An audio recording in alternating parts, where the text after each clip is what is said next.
गोविंद राम जी मेघवाल साहब की अध्यक्षता में कैंपेन कमेटी की मीटिंग हुई, जिसमें मैं, मुख्यमंत्री जी, जो हम स्पेशल इनवाइटी हैं, सीपी जोशी जी वगैरह जो भी कमेटियों के अध्यक्ष बने हैं वो, और पूरी कमेटी ने पूरे कैंपेन को लेकर के चर्चा की है। और जो बात निकल करके आई है वो आई है कि राजस्थान के अंदर पौने 5 साल में जो सरकार के काम हुए हैं, जो ऐतिहासिक विकास के कार्य हुए हैं, जो 10 तरीके की गारंटियां हैं, जो बजट SC ST पिछड़े इलाके के लिए जिस प्रकार से बजट को बढ़ा करके उनको लाभान्वित किया गया है, कर्मचारी वर्ग के लिए OPS लागू की गई है, और वो तमाम एक तरीके से पूरे देश में नवाचार राजस्थान में हुए हैं, उसको लेकर के हमारे विकास के काम को लेकर के, योजनाओं को लेकर के हम नीचे के लेवल पे कार्यकर्ताओं के साथ में जाएंगे। योजनाओं का जिनको लाभ मिला है उन लाभार्थियों से हम संवाद करेंगे। हमारे कांग्रेस के कार्यकर्ताओं से बैठक करके प्रत्येक विधानसभा वार हम लोग इन योजनाओं का लाभ कैसे मिले ये सुनिश्चित करने का कार्य भी करेंगे और संगठन को भी गति देने का काम करेंगे। आपने देखा होगा कि पार्टी के प्रति, सरकार के प्रति जो लोगों में उत्साह है, पहले राहुल गांधी जी मानगढ़ में आए, ऐतिहासिक सम्मेलन हुआ आदिवासियों का, भीलवाड़ा में आदरणीय खड़गे साहब हमारे राष्ट्रीय अध्यक्ष आए, ऐतिहासिक किसान सम्मेलन हुआ। कल केवल 48 घंटे के तैयारी के साथ में किस प्रकार से इंदिरा रसोई का जो लॉन्चिंग हुआ कार्यक्रम, वहां भी हजारों की संख्या में प्रियंका जी के वेलकम के लिए, उनको सुनने के लिए आए। और प्रियंका जी ने बड़े एक एक मुद्दे को कि किस प्रकार हमारी सरकार ने काम किया और किस प्रकार भारतीय जनता पार्टी और केंद्र की मोदी सरकार किसी की भी नहीं सुन रही है, ये सब बातें की हैं। आज भी जो मीटिंग में और रात की मीटिंग में भी ये निकल करके आया है कि हम काम करते हैं, वो केवल बात करते हैं। हम दिल से काम किया है तो कांग्रेस सरकार निश्चित रूप से बनेगी। ये सब चीजों पे चर्चा हुई है और कैंपेन कमेटी के तमाम मेंबरों को अभी गोविंद मेघवाल जी ने सबसे राय जानी है। एक रोड मैप बनाएंगे और हम जल्द ही 1-2 दिन में हमारी कैंपेनिंग को घोषणा करेंगे। मोटा मोटी जो ERCP 13 जिलों में है उसको लेकर के इसी माह में 5 दिन की यात्रा हम लोग निकालेंगे और मजबूर करेंगे कि नहर हमारा हक है, लेके रहेंगे। और हमने जो पैसा दिया है, हमारी सरकार ने जो नहर के लिए पैसा दिया है, उनका शिलान्यास कार्यक्रम भी हम लोग करेंगे और इनको एक्सपोज करेंगे कि राज तुम्हारा, वसुंधरा जी की बनाई हुई ERCP प्रोजेक्ट और यहीं का जल संसाधन मंत्री और उसके बाद में भी ERCP नहीं लाए। लाभार्थियों का भी एक बहुत बड़ा सम्मेलन पूरे प्रदेश में हर विधानसभा क्षेत्र में करने की भी चर्चा निकल करके पूरी जोर शोर से आई है। उसके लिए भी हम कार्यक्रम तय करेंगे। कल और परसों 2 दिन तमाम नेता और हमारे MLA, मंत्री कोटा में जो ऐतिहासिक काम हुए हैं वहां पर हम लोग जाएंगे। 16 और 17 तारीख को हमारा हैदराबाद में अधिवेशन है, तो वहां पर मैं और मुख्यमंत्री जी को, हमको, प्रभारी जी को जाना है। वहां पर भी CWC की एक्सटेंडेड मीटिंग है, उसमें भी हम लोग चर्चा करेंगे। जो सबसे निकल करके आया है वो ये आया है कि भारतीय जनता पार्टी के जितने भी चाहे घेराव यात्रा हो, चाहे आक्रोश यात्रा हो, चाहे परिवर्तन यात्रा हो, वो एक नौटंकी बन के रह गई है। लोग नहीं आ रहे हैं। आपने देखा होगा कि अनूपगढ़ में हमारे जयपुर ग्रामीण के एमपी को किस प्रकार से बीच में प्रेस वार्ता छोड़ करके आना पड़ा और वो जवाब नहीं दे सके कि तुम्हारे टिकट मांगने वाले मेंबर के पीछे दो आदमी भी नहीं लेकर के आए, तो फिर किस बात की आप मीटिंग कर रहे हो।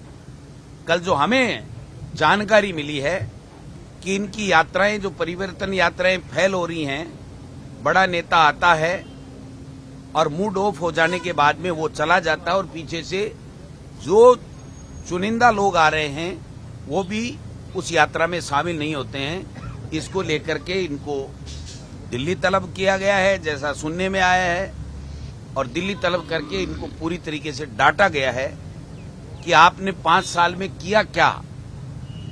आप एक भी ऐसी काम नहीं कर पाए जिससे राजस्थान में कांग्रेस की सरकार को घेरा जा सके। मैं समझता हूं कि ये पूरी तरीके से एक्सपोज हो चुके हैं। ये केवल धर्म के आधार के ऊपर झूठी बातें करके, मोदी जी ने जो झूठे सपने 9 साल से दिखा रहे हैं, उनके झूठे सपने को बेच करके ये पुनः भाई को भाई से लड़ा करके हिंदू मुस्लिम कब्रिस्तान शमशान करके और राज में आना चाहते हैं, जो अब कतई संभव नहीं है। देश की और राजस्थान की जनता समझ चुकी है कि कांग्रेस का विजन क्या है। किसान की बिजली फ्री, आम उपभोक्ता की घरेलू बिजली फ्री, किसान की लंपी में गाय मर गई वो 40,000 रुपये, किसान को 2 गाय या भैंस के लिए गारंटी 40,000 की, आम उपभोक्ताओं की महंगाई की मार से बचाने के लिए 500 रुपये में उज्ज्वला योजना वालों को गैस का सिलेंडर, 125 दिन का रोजगार, इंदिरा रसोई, 8 रुपये में भरपेट स्वादिष्ट भोजन, ओपीएस, मैं समझता हूं 25 लाख का इलाज फ्री, 10 लाख रुपए तक का दुर्घटना बीमा। ये ऐसे अनेकों काम हैं जो घर घर में उनका लाभ मिला है, चर्चाएं हैं, लोगों में उत्साह है और तमाम लोग राजस्थान में फिर से कांग्रेस की सरकार बनाने का मूड बना चुके हैं। कांग्रेस की सरकार फिर आ रही है। इससे बौखला करके भारतीय जनता पार्टी और केंद्र की सरकार अब क्या करेगी हमारे समझ से परे है, लेकिन उनकी कोई बात बन नहीं रही है, कोई बात सुन नहीं रहा है। उनसे जहां भी जाते हैं, आज भी मैंने सुना है कहीं कोई क्या पता नहीं दौसा में क्या घटना हुई, मैं कह नहीं सकता, आपको पता होगा, लेकिन पहले भी केंद्र के मंत्री आए थे तो वापस भागना पड़ा था ईआरसीपी को मांग को लेकर के, किसान पूछ रहे थे सवाल। तो ये पूरी तरीके से एक्सपोज हो चुके हैं। ये केवल बातों की कमाई खाना चाहते हैं, काम नहीं करना चाहते। हमने काम किया है और आज गोविंद मेघवाल जी की चेयरमैनशिप में जो मीटिंग हुई है वो बहुत ही सार्थक हुई है। सबने एक स्वर में कहा है कि हम जाएंगे, फील्ड में जाएंगे, प्रचार करेंगे, हमारी योजनाओं का प्रचार करेंगे, लोगों के दुख सुख में शामिल होंगे और हम जीत करके फिर राजस्थान में सरकार बनाएंगे। आज कांग्रेस की जो बीजेपी में चली है। अब ज्योति मिर्जा जी पिछले 4.5 साल से कांग्रेस के किसी कार्यक्रम में नहीं देखी जा रही, तो अब स्वाभाविक है कि उनका मन कोई आज नहीं बदला है। उनका मन काफी दिनों से बदला हुआ था, क्योंकि उनकी पारिवारिक पृष्ठभूमि पीयर पक्ष से कांग्रेस की रही है और ससुराल पक्ष से बीजेपी की रही है। हो सकता है उन पे किसी तरीके का बड़े उद्योगपति घराने से वो संबंध रखती है, कोई दबाव होगा या उनका मन बदला होगा। मैं कुछ नहीं कह सकता, इसके ऊपर कोई टिप्पणी नहीं करना चाहता। मैं तो इतना कहना चाहता हूं कि 3 साल से तो मैं अध्यक्ष हूं, कभी भी किसी भी कांग्रेस के कार्यक्रम में ज्योति मिर्धा जी नहीं आई, इसलिए उन्होंने ज्वाइन किया है तो वो उनको मुबारक हो, हमें कोई तकलीफ नहीं है। हम नागौर जिले में भी सशक्त हैं और राजस्थान में भी सशक्त हैं और पुनः कांग्रेस की सरकार बनाएंगे। वो कह रही है सुनी नहीं जा रही, कार्यकर्ताओं की नहीं सुनी जा रही, घुटन महसूस कर रहे हैं कार्यकर्ता। 3 साल से मैं अध्यक्ष हूं, मुझे उन्होंने सिंगल फोन भी कभी नहीं किया कि मेरी ये प्रॉब्लम है, किसी संगठन के नाते या जब मैं शिक्षा मंत्री था तो मंत्री के नाते 3 साल तक। अब वो किस आधार पे कह रही हैं वो तो वो जाने, क्योंकि जो जाता है ना तो वो झूठ ही सही कुछ न कुछ कमियां निकाल के जाता है। हमारे सुभाष महरिया जी भी गए थे और 2-3 महीने पहले पीसीसी मेंबर बने थे। मैंने उनसे पूछा था कि क्या आप कांग्रेस में हैं, पीसीसी मेंबर बना दूं? बोले हैं, कांग्रेस में ही हैं, कांग्रेस अच्छी पार्टी है, अच्छा काम कर रही है, मुझे बना दीजिए। और फिर अचानक राजेंद्र जी राठौड़ साहब जब नेता प्रतिपक्ष बने तो उनकी दोस्ती पुनः जागृत हो गई और वो कांग्रेस में कमियां गिनाते हुए निकल गए। तो वो तो अपना अपना विवेक है, अपनी अपनी बात है, अपना अपना मन है, जो जिसको ठीक लगता वो करे। कानून व्यवस्था को लेकर सवाल उठाए सर। किसने? तो दिल्ली में उठाए, तो राजस्थान में तो थी नहीं ज्योति मिर्धा जी। राजस्थान में होती और एक भी पीड़ित के घर एक दिन भी 5 मिनट में निकाला होता और उनको महसूस हुआ होता कि राजस्थान में इस तरीके की कानून व्यवस्था, तो उनको कहने का अधिकार था। जब वो थी दिल्ली में तो दिल्ली की बात कर रही होंगी। मेरा मानना है राजस्थान में लैंड ऑर्डर भी चुस्त दुरुस्त है। हमने जहां भी घटनाएं घटी हैं पिछले भाजपा के 5 साल के शासन में, हमने वो दौर भी देखा है जब असहाय गृह मंत्री विधानसभा में ये कहता था मेरे बस में नहीं है अपराधियों को पकड़ना। आज जो भी घटना घटती है तुरंत उसकी गिरफ्तारी होती है और उसको न्याय मिलती है, सजा मिलती है अपराधी को। तो ये कॉमन बात है। वो हमारी 10 प्रकार की योजनाओं में, महंगाई राहत कैंप में कोई कमी निकाल रहे हैं, हमारे बजट में कोई कमी निकाल रहे हैं, हमारे बजट की जो घोषणाएं हैं उसके इम्प्लीमेंट में कोई कमी निकाल रहे हैं। ये जो भ्रष्टाचार का मुद्दा बना रहे हैं उसमें भी मैं कहना चाहता हूं, आप बताइए राजस्थान की विधानसभा में इन्होंने 5 साल में कौन से मंत्री के ऊपर और कौन से विधायक के ऊपर क्या भ्रष्टाचार का मुद्दा उठाया? एक भी आरोप वो नहीं लगा पाए। अब सड़कों पे अगर चुनावी साल आ गया और चुनाव का वक्त आ गया तो कुछ ना कुछ तो बोलेंगे। ये थोड़ी कहेंगे कि हमारी भी बिजली फ्री हो गई, हमारे भी लंपी की गाय मर गई थी, पैसा मिल गया, हमारे भी 2000 रुपए यूनिट का। बीजेपी के तमाम नेता जिनके कृषि का कनेक्शन है वो 2000 यूनिट का फायदा ले रहे हैं, वो किस मुंह से हमारी सरकार की बुराई करेंगे? ये मेरे समझ से परे। सर, आज एक खबर आई है कि आपकी पार्टी करीब 40 से 50 फीसदी जो प्रेजेंट विधायक है उनका टिकट काट सकती है, मतलब नए चेहरे को उतार सकती है, मौका दे सकती है। तो कई नेता हैं, कई विधायक हैं जो अपने बेटे बेटियों के लिए टिकट मांग रहे हैं। क्या आपकी पार्टी डिमांड पर विचार करेगी? देखिए, ये जो काम है स्क्रीनिंग कमेटी और सीईसी का है।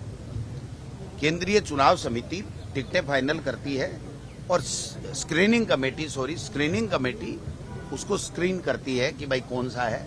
हम लोग हमारी अपनी राय देते हैं, क्योंकि मैं भी स्क्रीनिंग कमेटी का मेंबर हूं और हमने जो प्रदेश इलेक्शन कमेटी के तमाम मेंबरों को पहली बार राजस्थान के हर जिले में भेज करके उनसे ब्लॉक से, जिले से और सीईसी के मेंबर साहिबान से हमने पैनल मांगा है, नाम मांगे हैं।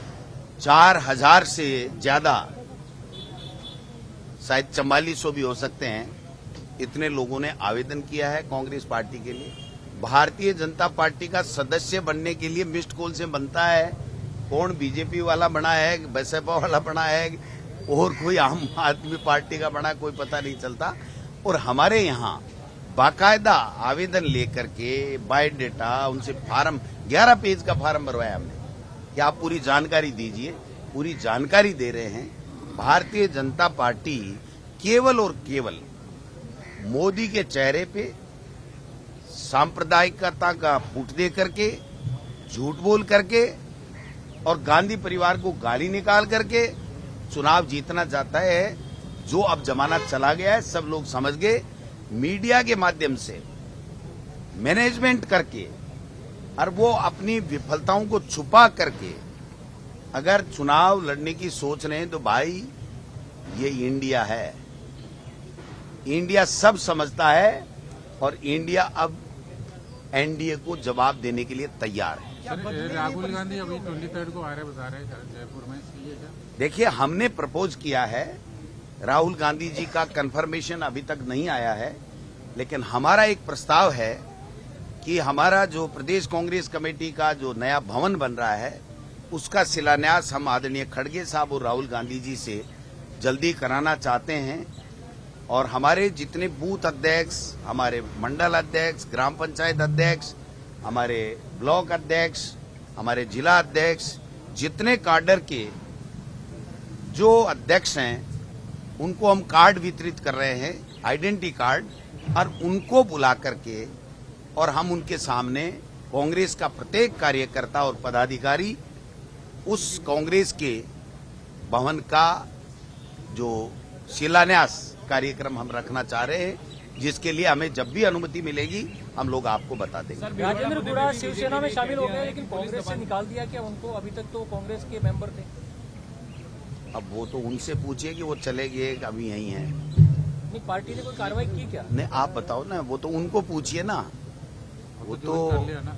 जो अब कर लिया तो आप लिख दो, कर लिया।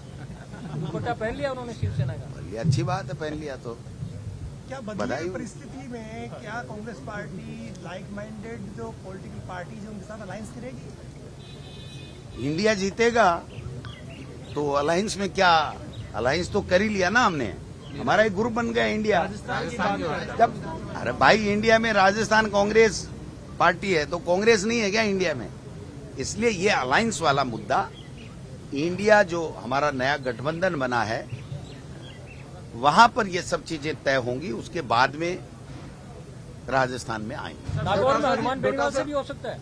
डोटासरा जी, उदयनिधि स्टालिन लगातार सनातन धर्म पर टारगेट कर रहे हैं, लगातार बोल रहे हैं, उसको लेकर भी कुछ कहेंगे? इसका राजस्थान से क्या संबंध है भाई? सनातन धर्म आपके गठबंधन में है। सनातन धर्म का मतलब है कि सब अपने अपने धर्म को माने और हर व्यक्ति दूसरे के धर्म का उतना ही सम्मान करे जितना अपना धर्म मानते हैं। ये है।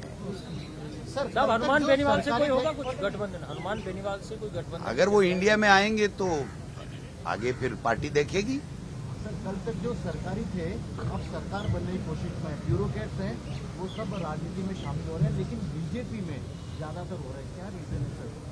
क्या काय में ब्यूरो वो उनको बीजेपी में जा रहे हैं, उनको ईडी इनकम टैक्स का डर सता रहा होगा कि हमने जो कुछ किया होगा पूरे जीवन में, कहीं ईडी ना आ जाए, इनकम टैक्स नहीं आ जाए, सीबीआई नहीं आ जाए, तो वो जीतने के लिए, नेता बनने के लिए नहीं जा रहे हैं, वो अपनी खाल बचाने के लिए जा रहे हैं बीजेपी में।